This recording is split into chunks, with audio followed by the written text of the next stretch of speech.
जय हिंद दोस्तों, Sandeep tricky math special YouTube channel में आप सभी का स्वागत है। बिहार पुलिस कांस्टेबल नई भर्ती 2023 जिसमें टोटल पोस्ट है 21,391। इसके लिए बिहार पुलिस कांस्टेबल का क्वेश्चन बैंक देख रहे हैं। 2010 से लेकर 2022 तक जितने भी बिहार पुलिस का एग्ज़ाम हुआ है सभी का बारी बारी से डिस्कशन करेंगे। इस वीडियो में हम 1 मई 2010 को जो बिहार पुलिस कांस्टेबल का एग्ज़ाम हुआ था उसका पेपर सॉल्यूशन देखेंगे, तो इस वीडियो को अंत तक देखिएगा। जिस लेवल का 2023 में पेपर होने वाला है 10th स्तरीय, उसी लेवल का उस टाइम एग्ज़ाम हो रहा था 10th स्तरीय, और वैसा ही प्रश्न आपके एग्ज़ाम में भी देखने को मिलेगा। तो इस वीडियो को अंत तक देखिएगा, ये वीडियो आपके लिए बेहद इंपॉर्टेंट है। तो वीडियो स्टार्ट करते हैं और चलते हैं हम प्रश्न की तरफ। यहाँ पर देख सकते हैं बिहार पुलिस सिपाही भर्ती 1 मई 2010 में ये रिटन एग्ज़ाम हुआ था। हिंदी का ये प्रश्न है। पहला प्रश्न आपके सामने कि निम्नलिखित में भारतेंदु की सही संधि विच्छेद क्या होगा। चारों ऑप्शन देख लीजिए और जल्दी से बताइए यहाँ पर 1 नंबर प्रश्न का सही आंसर क्या है। भारतेंदु का आपको संधि विच्छेद बताना है। तो जो भी कैंडिडेट यहाँ पर ऑप्शन नंबर डी के साथ जा रहे हैं, भारत जोड़ इंदु बराबर भारतेंदु होता है। भारतेंदु ये कौन सा संधि से बना हुआ है, तो ये गुण संधि है। इसमें अ प्लस ई, अ और ई मिलकर क्या हो जाता है, तो ए हो जाता है। तो यहाँ पर ये भारतेंदु का संधि विच्छेद हो जाएगा भारत प्लस इंदु। इस प्रश्न का राइट आंसर हो जाएगा ऑप्शन नंबर डी। चलिए सेकेंड प्रश्न देखते हैं। प्रश्न आपके सामने कि सज्जन का विपरीतार्थक शब्द आपको बताना है। सज्जन का विपरीतार्थक यानी विलोम क्या होगा, जल्दी से बताइए। तो जो भी कैंडिडेट यहाँ पर ऑप्शन नंबर डी के साथ जाने हैं दुर्जन, बिल्कुल ही सही जवाब है। हिंदी का 10 प्रश्न आपके एग्जाम में रखा जाएगा और अंग्रेजी का 5 प्रश्न है और मैथ का 10%। नेक्स्ट यहाँ पर 3 प्रश्न की जातिवाचक संज्ञा से भाववाचक संज्ञा के निर्माण का सही उदाहरण कौन सा है। गर्म से गर्मी, घबराना से घबराहट, लड़का से लड़कपन और दूरी से दूरी। बताइए यहाँ पर 3 प्रश्न का सही आंसर क्या है। कौन सा जातिवाचक से भाववाचक का निर्माण कर रहा है, उसका सही उदाहरण है। तो जो भी कैंडिडेट यहाँ पर ऑप्शन नंबर सी के साथ जा रहे हैं, यहाँ पर लड़का कहने से पूरा लड़का जाति का बोध हो रहा है, तो लड़का एक जातिवाचक संज्ञा है। और यहाँ पर लड़कपन, लड़का से जो लड़कपन बनता है, यह एक भाववाचक संज्ञा है। तो जो भी कैंडिडेट यहाँ पर ऑप्शन नंबर सी के साथ जा रहे हैं, बिल्कुल ही सही जवाब है। नेक्स्ट यहाँ पर 4 प्रश्न आपके सामने कि निम्न में से आरंभ बोधक संयुक्त क्रिया कौन सी है। चारों ऑप्शन देख लीजिए और जल्दी से बताइए यहाँ पर 4 प्रश्न का सही आंसर क्या है। निम्न में से आरंभ बोधक संयुक्त क्रिया इनमें से कौन सी है। तो जो भी कैंडिडेट यहाँ पर ऑप्शन नंबर सी के साथ जा रहे हैं वहाँ रोने लगा, बिल्कुल ही सही जवाब है। आरंभ बोधक संयुक्त क्रिया किसे कहते हैं, जो जिस संयुक्त क्रिया से क्रिया के आरंभ होने का बोध होता है उसे आरंभ बोधक संयुक्त क्रिया कहते हैं। यहाँ पर वहाँ रोने लगा, इससे आरंभ हो रहा है क्रिया यानी रोने लगा। तो इसका राइट आंसर है ऑप्शन नंबर सी। नेक्स्ट यहाँ पर 5 प्रश्न है आपके सामने कि तुम्हारा विश्वास मैं नहीं करूँगा तो कौन करेगा। उपयुक्त वाक्य में सर्वनाम पदों की संख्या कितना है। जो यहाँ पर सेंटेंस दिया गया है, तुम्हारा विश्वास मैं नहीं करूँगा तो कौन करेगा, इसमें टोटल कितना सर्वनाम है, जल्दी से बताइए। इस प्रश्न का सही आंसर क्या है।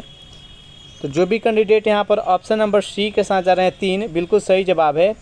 इसमें तुम्हारा है, यह एक सर्वनाम है, मैं भी एक सर्वनाम है, और यहाँ पर कौन है, यह भी एक सर्वनाम है। इस प्रकार से यहाँ पर 3 सर्वनाम है, तुम्हारा, मैं और कौन। इसका राइट आंसर है ऑप्शन नंबर सी। नेक्स्ट यहाँ पर 6 प्रश्न है आपके सामने कि जिस क्रिया का फल कर्ता पर पड़ता है उसे क्या कहते हैं। कर्मक, द्विकर्मक, अकर्मक और सकर्मक। बताइए यहाँ पर 6 प्रश्न का सही आंसर क्या है। तो जिस क्रिया का फल कर्ता पर पड़े उसे अकर्मक कहते हैं। जो भी कैंडिडेट यहाँ पर ऑप्शन नंबर सी के साथ जा रहे हैं, बिल्कुल ही सही जवाब है। 7 प्रश्न आपके सामने है कि निम्नलिखित में से प्रश्नार्थक निपात कौन सा है। देख सकते हैं आप किस टाइप का प्रश्न है, हिंदी से पूछा जा रहा है। इसी लेवल का आपको तैयारी करना है, तभी आप 10 में 10 प्रश्न हिंदी से ला सकते हैं। निम्नलिखित में से कौन सा प्रश्नार्थक निपात कौन सा है। जी, नहीं, मत, क्या और केवल। जल्दी से बताइए यहाँ पर 7 प्रश्न का सही आंसर क्या है। तो 7 प्रश्न का जो भी कैंडिडेट ऑप्शन नंबर सी के साथ जा रहे हैं यानी क्या, बिल्कुल ही सही जवाब है। क्या है यह कि प्रश्नार्थक निपात है। जिस निपात से प्रश्नवाचक का बोध होता है उसे प्रश्नवार्थक निपात कहते हैं। तो यहाँ पर क्या है, यह प्रश्नवाचक इससे बोध होता है। तो इस प्रश्न का राइट आंसर है ऑप्शन नंबर सी। 8वां प्रश्न है आपके सामने कि संकेतवाचक अव्यय का वाक्य है। इनमें से संकेतवाचक अव्यय का आपको उदाहरण बताना है। कौन सा वाक्य है जो कि संकेतवाचक है? चारों ऑप्शन देख लीजिए और जल्दी से बताइए यहाँ पर 8वां प्रश्न का सही आंसर क्या है। पहला सेंटेंस है कि यह गिलास आधा भरा है। बी है कि राम और श्याम गा रहे हैं। सी है बच्चा चांदनी की ओर देख रहा है, चांद की ओर देख रहा है। और डी है हाँ यह क्या हो गया। तो 8वां प्रश्न का जो भी कैंडिडेट ऑप्शन नंबर ए के साथ जा रहे हैं, यानी यह गिलास आधा भरा है, यानी यह एक संकेत दे रहा है कि ये आधा भरा हुआ है। तो इसका राइट आंसर है ऑप्शन नंबर ए। नेक्स्ट यहाँ पर 9वां प्रश्न है आपके सामने कि किसी वर्ण में हलंत का प्रयोग किया जाता है। चारों ऑप्शन देख लीजिए और जल्दी से बताइए यहाँ पर 9वां प्रश्न का सही आंसर क्या है। किसी वर्ण में हलंत का प्रयोग कब किया जाता है? तो वर्ण को बिना स्वर के से प्रयोग करने के लिए हलंत का प्रयोग किया जाता है। तो इसका राइट आंसर है ऑप्शन नंबर डी।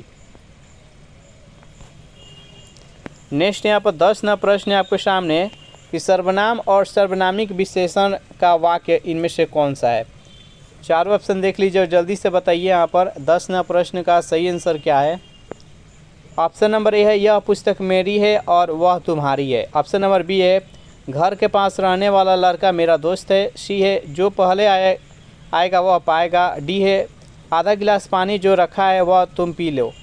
बताइए यहाँ पर 10वां प्रश्न का सही आंसर क्या है। तो जो भी कैंडिडेट ऑप्शन नंबर ए के साथ जा रही है यह पुस्तक मेरी है और वह तुम्हारी है। तो यहाँ पर यह है जो कि एक सर्वनाम है और यहाँ पर जो तुम्हारी है यह एक सर्वनामिक विशेषण है। तो इसका जो भी कैंडिडेट यहाँ पर ऑप्शन नंबर ए के साथ जा रहे हैं बिल्कुल ही सही जवाब है। नेक्स्ट यहाँ पर 11वां प्रश्न है कि नीलकंठ शब्द क्या है? एक रूढ़ है, एक यौगिक है, एक योग रूढ़ है और डी है इनमें से कोई नहीं। बताइए यहाँ पर 11वां प्रश्न का सही आंसर क्या है। तो 11वां प्रश्न का जो भी कैंडिडेट ऑप्शन नंबर सी के साथ जा रहे हैं नीलकंठ है जो कि एक योग रूढ़ है। इसका राइट आंसर है ऑप्शन नंबर सी। नेक्स्ट यहाँ पर अंग्रेजी का प्रश्न यहाँ से देखते हैं। 12वां प्रश्न है कि come to my party dash Saturday night. यहाँ पर कौन सा प्रीपोजिशन का प्रयोग होगा? एट, ऑन, इन और फॉर। जल्दी से बताइए यहाँ पर 12वां प्रश्न का सही आंसर क्या है। तो come to my party dash Saturday night. तो यहाँ पर जो सैटरडे है यह एक दिन है और दिन के पहले हम ऑन का प्रयोग करते हैं, यानी यहाँ पर ऑप्शन नंबर बी इसका राइट आंसर हो जाएगा ऑन, यानी come to my party on Saturday night. इसका राइट आंसर हो जाएगा ऑप्शन नंबर बी, यानी यहाँ पर ऑन का प्रयोग होगा। नेक्स्ट यहाँ पर 13वां प्रश्न है आपके सामने। प्रश्न है कि चूज़ द करेक्ट सेंटेंस। ये यहाँ पर जो सेंटेंस दिया गया है यह प्रेजेंट परफेक्ट कंटिन्यूअस टेंस दिया गया है और प्रेजेंट परफेक्ट कंटिन्यूअस टेंस का स्ट्रक्चर होता है सब्जेक्ट प्लस हैज या है plus been plus V3 plus और टाइमिंग जो वर्ड रहता है उसका प्रयोग करते हैं। तो यहाँ पर देखिए और यहाँ पर देखिए यहाँ पर फ्रॉम दिया गया है और कहीं कहीं पर सिंस दिया गया है। देखिए फ्रॉम का प्रयोग तो होता है, फॉर या फ्रॉम का प्रयोग करते हैं हम फ्यूचर टेंस में जो प्रेजेंट परफेक्ट कंटिन्यूअस टेंस रहता है उसमें, लेकिन जो पास्ट और प्रेजेंट टेंस का जो रहता है उसमें हम सिंस या फॉर का प्रयोग करते हैं। तो सिंस का प्रयोग कब करते हैं? तो निश्चित टाइम के लिए हम सिंस का प्रयोग करते हैं और जो टाइम निश्चित नहीं रहता है उसके लिए फॉर का प्रयोग करते हैं। यहाँ पर 2005 जो दिया गया यह निश्चित टाइम है। इसके लिए जो सही सेंटेंस है कि the doctor has been living here since 2005। तो इसका राइट आंसर हो जाएगा ऑप्शन नंबर सी। 14वां प्रश्न है आपके सामने कि pick out the currently spelling word. यहाँ पर ओकेजनली जो ओरिजिनल इसका वर्ड है और उसका आपको करेक्ट करना है कि इनमें से चारों ऑप्शन में से कौन सा करेक्ट है। जल्दी से बताइए यहाँ पर 14वां प्रश्न का सही आंसर क्या है। तो ओकेजनली इसका सही मीनिंग हो जाएगा OCASIONALLY ओकेजनली। ओकेजनली मतलब होता है यादा कदा कभी कभार। तो इसका राइट आंसर है ऑप्शन नंबर डी। नेक्स्ट यहाँ पर 15वां प्रश्न है आपके सामने कि choose the correct antonyms of honest. Honest का आपको एंटोनिम्स बताना है ऑनेस्ट मतलब होता है ईमानदार, इसका विपरीतार्थक क्या हो जाता है तो बेईमान। बेईमान के लिए होता है डिसऑनेस्ट। तो इसमें बताइए इसका सही मीनिंग कौन सा है। 15वें प्रश्न का राइट आंसर क्या है तो डिसऑनेस्ट ये है। जो भी कैंडिडेट यहाँ पर ऑप्शन नंबर सी के साथ जा रहा है बिल्कुल ही सही जवाब है। यहाँ से हम 10 प्रश्न अब मैथ्स का देखेंगे, क्योंकि 10 प्रश्न मैथ का पूछता है। 16वां प्रश्न है आपके सामने, इसको पहले अपने से सॉल्व करने का प्रयास कीजिएगा, उसके बाद इसको सॉल्व करेंगे। यहाँ पर दिया गया है कि ए बी तथा सी डी एक दूसरे को ओ बिंदु पर काट रहे हो तथा कोण ए ओ सी का मान यहाँ पर 30 डिग्री दिया गया है, तो ए ओ डी का समतुल्य मान कितना होगा। तो चलिए इसको हम सॉल्व करते हैं। देखिए यहाँ पर दो रेखा है, एक ए बी है और एक सी डी है, एक दूसरे को ओ बिंदु पर काटती है। तो मान लेते हैं कि देखिए ये है जो कि ए है जो कि बी है, उसके बाद ए है सी है और ये डी है, एक दूसरे को कहाँ पर काटती है तो ओ बिंदु पर काटती है। उसके बाद ए ओ सी का मान कितना दिया है तो 30 डिग्री दिया गया, तो यहाँ पर इसका मान कितना दिया गया है तो 30 डिग्री दिया गया है। अब देखिए शीर्षाभिमुख कोण का मान समान होता है, यानी अगर इसका मान ए ओ सी का मान 30 डिग्री दिया गया है तो बी ओ डी का भी मान कितना हो जाएगा तो 30 डिग्री हो जाएगा, क्योंकि शीर्षाभिमुख कोण बराबर होता है। इसका मान ज्ञात करना है, इसका मान आपको ज्ञात करना है ए और डी का मान। तो चलिए इसको सॉल्व करते हैं। एक रेखा पर बना हुआ कोण कितना होता है तो 180 डिग्री के बराबर होता है। यानी अगर ज्ञात करें कि इस पर यहाँ पर कितना डिग्री का एंगल बना होगा तो 180 डिग्री का, और बी ओ डी जितना होगा उतना ए ओ सी रहेगा, क्योंकि शीर्षाभिमुख कोण से बराबर होता है। मैं जो कर रहा हूँ मैं आशा करता हूँ कि समझ में आपको आ रहा है। अब देखिए 180 डिग्री एक रेखा पर बना हुआ कोण 180 डिग्री के बराबर होता है। तो देखिए हम आपको बताते हैं यहाँ ए ओ सी, यानी कोण ए ओ सी प्लस में कोण ए ओ डी, ये दोनों का योग कितना हो जाएगा तो 180 डिग्री हो जाएगा। अब देखिए ए ओ सी का मान कितना दिया हुआ है तो ए ओ सी का मान दिया हुआ है कितना तो 30 डिग्री दिया हुआ है। तो इधर आएगा तो कितना हो जाएगा माइनस हो जाएगा, तो ए ओ डी कोण ए ओ डी का मान कितना हो जाएगा तो 150 हो जाएगा। 180 में से 30 माइनस हो जाएगा तो 150 हो जाएगा। अब ए ओ डी का मान ज्ञात करना है, लेकिन ए ओ डी का मान कितना किस में दिया हुआ है तो बी ओ डी में दिया हुआ है, और बी ओ डी और कोण ए ओ सी दोनों के दोनों बराबर है। तो 150 डिग्री यहाँ पर मान निकल के आया ए ओ डी का, लेकिन इसको बी ओ डी में ज्ञात करना है। तो ये ऐसे इसका मान कितना दिया है तो 30 डिग्री दिया है, तो 150 से कितना होगा इसका 5 गुना होगा, इसलिए इसका आंसर हो जाएगा 5 बी ओ डी। जो भी कैंडिडेट यहाँ पर ऑप्शन नंबर डी के साथ जा रहे हैं बिल्कुल ही सही जवाब है। मैं आशा करता हूँ कि समझ में आ गया होगा। अगर नहीं समझ में आया होगा तो दोबारा आप देख सकते हैं, अगर नहीं तो कमेंट आप कर सकते हैं। उसको अच्छा से सॉल्व करके हम टेलीग्राम पर डाल देंगे। 17वां प्रश्न है कि यदि एक घन की प्रत्येक भुजा को 50% बढ़ा दिया जाए तो उसके पृष्ठीय क्षेत्रफल में कितना वृद्धि होगा। 50%, 75%, 100% और 125%। जल्दी से बताइए यहाँ पर 17वां प्रश्न का सही आंसर क्या है। तो देखिए सबसे पहले हम तो फार्मूला जानते हैं कि घन का क्षेत्रफल कितना होता है तो 6a² होता है, यानी 6 गुने भुजा स्क्वायर होता है। प्रत्येक भुजा में 50% की वृद्धि की जा रही है, तो यहाँ पर 6 में तो किसी प्रकार का परिवर्तन नहीं होगा, क्योंकि ये अचर है, अचर में किसी प्रकार का परिवर्तन नहीं होता है, केवल इसमें a में चेंजमेंट होगा। तो एक में 50% की वृद्धि, फिर एक में 50% की वृद्धि, एक में 50% की वृद्धि करेंगे तो 150 हो जाएगा, और फिर 150 हो जाएगा, क्योंकि यहाँ पर भुजा स्क्वायर है तो 2 बार गुना करेंगे, और यहाँ परसेंटेज है तो यहाँ पर बाटा में 100 हो जाएगा। अब 0 से 0 ख़त्म हो गया, 0 से 0 ख़त्म हो गया। अब 15/15 कितना होता है तो 15/15 225 होता है। पहले तो कितना था, इसका क्षेत्रफल तो 100% था, लेकिन अब कितना हो गया तो 225 हो गया, यानी कितना वृद्धि हो गया है तो 125 का वृद्धि हो गया है। यहाँ पर 225 में से 100 माइनस कर लेंगे, यानी 125। तो जो भी कैंडिडेट यहाँ पर ऑप्शन नंबर डी के साथ जा रहे हैं 125% की वृद्धि बिल्कुल ही सही जवाब है।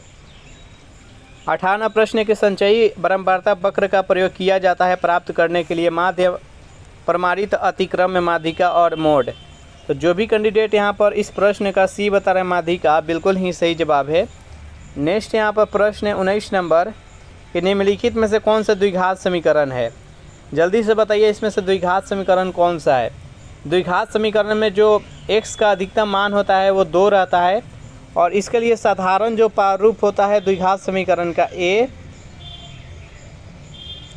ax स्क्वायर प्लस में bx प्लस में c बराबर 0, ये द्विघात समीकरण का साधारण प्रारूप होता है। इसी प्रारूप में द्विघात समीकरण रहता है।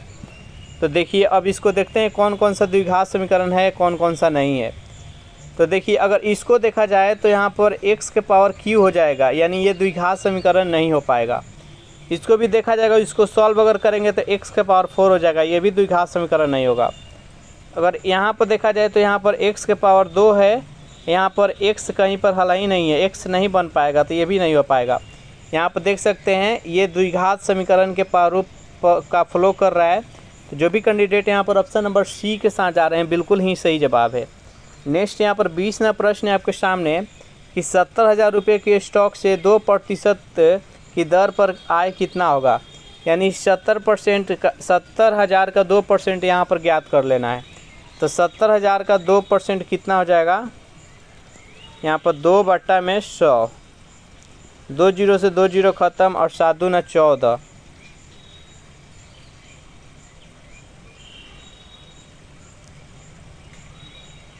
तो यहाँ पर कितना हो जाएगा, तो 1400 हो जाएगा। जो भी कैंडिडेट यहाँ पर ऑप्शन नंबर सी के साथ जा रहे हैं बिल्कुल ही सही जवाब है। इसको सरलीकरण करना है। यहाँ पर 3x के पावर 4 y के पावर 3 है और 18x के पावर 3 और y के पावर 5 है। जल्दी से बताइए यहाँ पर 21वां प्रश्न का सही आंसर क्या है। तो यहाँ पर अचर का जो वैल्यू दिया गया है उसके पावर को ऐड कर देंगे और जो चर है उसके साथ उसको गुना कर देंगे। तो 18 और 3 में गुना करेंगे तो 18 3 54, और उसके बाद यहाँ पर x के पावर 4 है और यहाँ x के पावर 3 है। तो जब भी आधार समान रहेगा और तो आधार अगर समान रहे और तो अगर गुना में रहे तो पावर जुड़ जाता है, और आधार अगर समान रहे और भाग में रहे तो पावर माइनस हो जाता है। तो यहाँ पर x, यहाँ पर भी x है, तो x से यहाँ पर आधार समान है और पावर 1 का 4 1 3 है, तो 4 3 कितना हो जाएगा 7, तो इसमें 7 है। उसके बाद यहाँ पर x के पावर 3 y के पावर 3 है, यहाँ पर y के पावर 5 है, तो 5 3 कितना 8, 18 3 54। तो जो भी कैंडिडेट यहाँ पर ऑप्शन नंबर बी के साथ जा रहे हैं बिल्कुल ही सही जवाब है। नेक्स्ट यहाँ पर 22वां प्रश्न है आपके सामने। बेहद ही सिंपल प्रश्न है और इम्पोर्टेंट प्रश्न है, इसको समझने का प्रयास कीजिएगा। तो चलिए इसको सॉल्व करते हैं। दिया गया कि एक वृत्ताकार पहिया की त्रिज्या 1.75 मीटर है।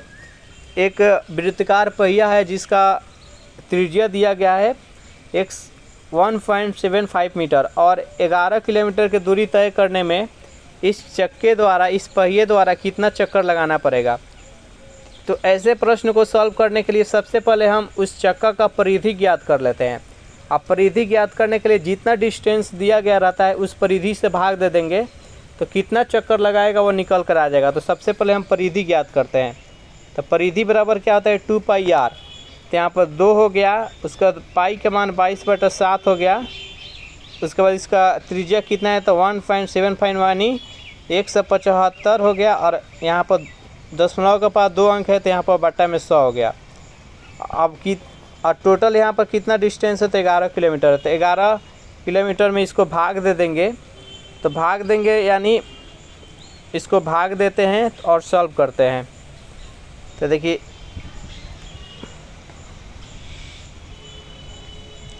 यहाँ पर 11 किलोमीटर है तो 11 गुने कितना 1000 लिख देंगे हम। 11 गुने ये 1000 हो गया, और बट्टा में इसको भाग देंगे तो कितना 2 गुने 22 गुने में 175, और यहाँ पर 7 और 100 है तो ये लहरी भिन्न से ऊपर चल जाएगा, यानी यहाँ पर 700 हो गया। और इसको जब आप सॉल्व कीजिएगा ना तो सॉल्व करने के बाद ये सब कट छट जाएगा।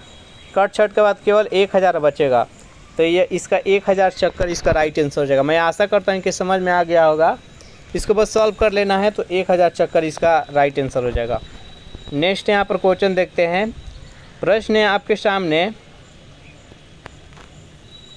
बेहद ही इम्पोर्टेंट प्रश्न है ये।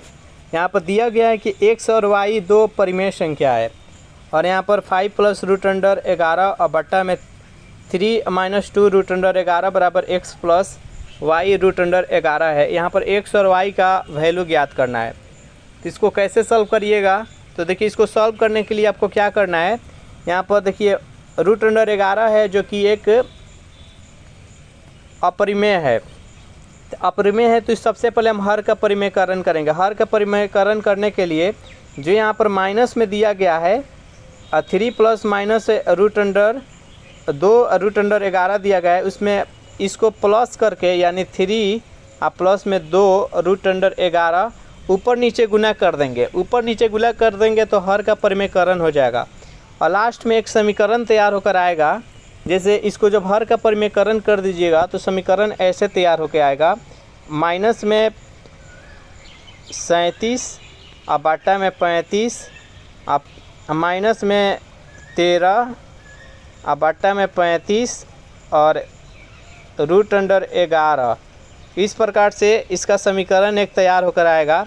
तो यहाँ पर जो जहाँ पर है उसका तुलना उससे करके उसका वैल्यू लिख देंगे। तो यहाँ पर देख सकते हैं x का वैल्यू नहीं करके ये आ जाएगा और यहाँ पर देख सकते हैं y के साथ यहाँ पर √11 है। तो यहाँ पर √11 का 11 से तुलना कर लेंगे और x y की जगह पर क्या है तो माइनस में 13/35 है, तो इसका तुलना इससे कर लेंगे। इस प्रकार इसका आंसर हो जाएगा, x का वैल्यू हो जाएगा माइनस से 37/35 और y का वैल्यू हो जाएगा माइनस 13/35। इसका राइट आंसर हो जाएगा ऑप्शन नंबर बी।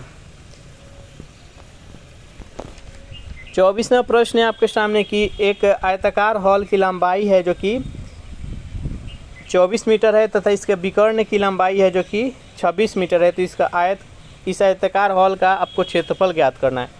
एक यहाँ पर आयताकार हॉल दिया गया है, इसका लंबाई जो दिया गया है 24 दिया गया है और इसका जो विकर्ण दिया गया है वो 26 दिया गया है। तो यहाँ पर इसका आधार मिल गया, यहाँ पर लंब हो गया और ये इसका कर्ण हो गया। यहाँ पर लंब, आधार और कर्ण से पाइथागोरस प्रमेय का फ्लो करता है समकोण त्रिभुज के लिए।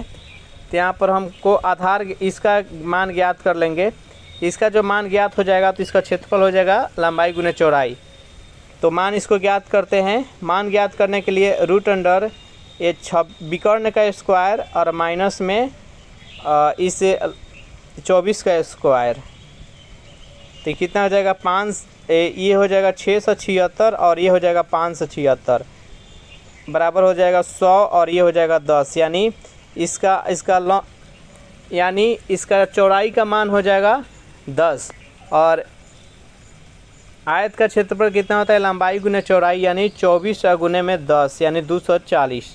जो भी कैंडिडेट यहाँ पर ऑप्शन नंबर बी के साथ 240 मीटर स्क्वायर बिल्कुल ही सही जवाब है। 25वां प्रश्न है आपके सामने, इसको ध्यान से सॉल्व कीजिएगा। इसमें जब भी ऐसा प्रश्न आए तो आपको याद रखना है कि आधार अगर समान रहे तो पावर जो रहेगा वो जुटेगा, गुना में रहे तो, अगर आधार समान रहे अगर भाग में है तो वहाँ पर पावर घटेगा। तो यहाँ पर देखिए, यहाँ पर भी देखिए पहला यहाँ पर देख सकते हैं ये भाग में है, यहाँ पर भाग में है तो जब भी होगा तो यहाँ पर पावर घटेगा। यहाँ पर 3 है और यहाँ पर भी 3 है, तो यहाँ पर इसको माइनस करेंगे तो यहाँ पर 3 के पावर n है और यहाँ पर 3 के पावर n-1 है। इसको माइनस करेंगे तो n माइनस में हो जाएगा और यहाँ पर माइनस में 1 है जो कि प्लस हो जाएगा, यानी इसको माइनस करेंगे तो 3 के पावर 1 हो जाएगा और फिर गुने, फिर इसका अगर माइनस करेंगे तो n से n ख़त्म हो जाएगा, इधर प्लस में आए फिर माइनस माइनस प्लस हो जाएगा, तो यहाँ पर 9 के पावर 2 हो जाएगा। अब हो गया 3 गुने 9 81 में 3 से गुना करेंगे तो 243।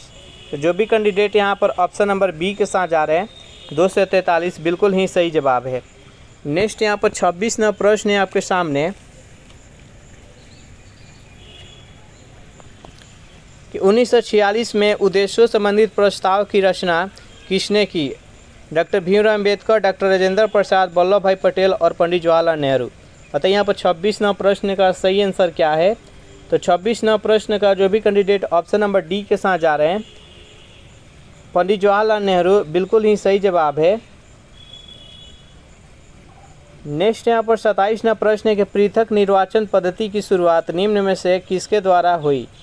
भारतीय संवैधानिक सुधारों का रिपोर्ट 1918, मॉन्टेस्क्यू जेम्स फोर्ड सुधार, मार्ले मिंटो सुधार 1935, भारतीय शासन अधिनियम। जल्दी से बताइए यहाँ पर 37वां 27वां प्रश्न का सही आंसर क्या है? तो जो भी कैंडिडेट यहाँ पर ऑप्शन नंबर सी के साथ जा रहे हैं, मार्ले मिंटो सुधार, बिल्कुल ही सही जवाब है। मार्ले मिंटो सुधार कब हुआ था? तो 1909 ईस्वी में, याद रखिएगा। तो जो भी कैंडिडेट ऑप्शन नंबर सी के साथ जा रहे हैं, बिल्कुल ही सही जवाब है। नेक्स्ट यहाँ पर 28वां प्रश्न है, स्वतंत्रता या मृत्यु का नारा किसके द्वारा दिया गया? फ्रांसीसी सेना के द्वारा, अमेरिकी सेना के द्वारा, ब्रिटिश के सेना के द्वारा और जर्मन सेना के द्वारा। बताइए यहाँ पर 28वां प्रश्न का सही आंसर क्या है? तो जो भी कैंडिडेट यहाँ पर ऑप्शन नंबर बी के साथ जा रहे हैं, अमेरिकी सेना, बिल्कुल सही जवाब। यह नारा किसके द्वारा दिया गया था? ये जॉर्ज वाशिंगटन के द्वारा युद्ध के दौरान दिया गया था। स्वतंत्रता चाहिए या मृत्यु चाहिए। नेक्स्ट यहाँ पर 29वां प्रश्न है कि बोस्टन बंदरगाह पर 340 चाय के बक्सों के समुद्र में फेंका गया, इस घटना को किस नाम से जाना जाता है? चारों ऑप्शन देख लीजिए, जल्दी से बताइए यहाँ पर 29वां प्रश्न का सही आंसर क्या है? तो जो भी कैंडिडेट ऑप्शन नंबर सी के साथ जा रहे हैं, बोस्टन टी पार्टी, बिल्कुल ही सही जवाब है। 30वां प्रश्न कि अमेरिका, कनाडा, डेनमार्क, ब्रिटेन, पुर्तगाल, फ्रांस, बेल्जियम, हॉलैंड, लग्जमबर्ग, तुर्की, ग्रीस ने एक सैनिक संधि की जिसे कहा जाता है सीटो, नाटो, बगदाद पैक्ट और वर्साई पैक्ट। बताइए यहाँ पर 30वां प्रश्न का सही आंसर क्या है? तो 30वां प्रश्न का जो भी कैंडिडेट ऑप्शन नंबर बी के साथ जा रहे हैं, यानी नाटो, बिल्कुल ही सही जवाब है। इसका गठन कब हुआ? तो इसका गठन 4 अप्रैल 1949 ईस्वी को वाशिंगटन डीसी में इसका गठन किया गया। और इसका मुख्यालय कहाँ पर है? तो इसका मुख्यालय बेल्जियम में है, जिसका राजधानी ब्रुसेल्स है। चलिए नेक्स्ट यहाँ पर 31वां प्रश्न है आपके सामने कि राष्ट्र संघ के स्थायी सदस्य कौन कौन सा है? चारों ऑप्शन देख लीजिए, जल्दी से बताइए यहाँ पर 31वां प्रश्न का सही आंसर क्या है? राष्ट्र संघ के अस्थायी सदस्य कौन कौन सा है? तो यहाँ पर 31वां प्रश्न का जो भी कैंडिडेट ऑप्शन नंबर बी के साथ जा रहे हैं, फ्रांस, ब्रिटेन, इटली, जापान, बिल्कुल ही सही जवाब है। देखिए, पहले फ्रांस, ब्रिटेन, इटली और जापान ये इसका अस्थायी सदस्य थे, लेकिन वर्तमान समय में 5 देश है जो कि राष्ट्र संघ का अस्थायी सदस्य के रूप में है। वह कौन कौन सा देश है? तो ब्रिटेन, फ्रांस, रूस, चीन और अमेरिका, ये 5 देश है जो कि अस्थायी सदस्य के रूप में है। राष्ट्र संघ की स्थापना 1920 ईस्वी में किया गया। 1920 ईस्वी में राष्ट्र संघ का स्थापना किया गया। अमेरिकी राष्ट्रपति वुडरो विल्सन के द्वारा इसका स्थापना किया गया, याद रखिएगा। और वर्तमान समय में इसको संयुक्त राष्ट्र संघ के नाम से जाना जाता है, जो कि 24 अक्टूबर 1945 में इसकी स्थापना हुई। तो इस प्रकार से ये सेशन यहीं पर समाप्त हो रहा है। इसमें टोटल हम 1 से लेकर 31 प्रश्न देखे। वीडियो थोड़ा लंबा हो रहा था, इसलिए इसको यहीं पर समाप्त हम कर रहे हैं। बाकी का जो प्रश्न है नेक्स्ट वीडियो में आपको मिल जाएगा। सेशन आप लोग को अच्छा लगा हो तो वीडियो को लाइक कर दीजिए, अपने दोस्तों के पास शेयर कर दीजिए। और जो भी कैंडिडेट अभी तक इस चैनल को सब्सक्राइब नहीं किए होंगे तो फटाफट इस चैनल को भी सब्सक्राइब कर दीजिए। Thanks for watching this video. मिलते हैं नेक्स्ट वीडियो में।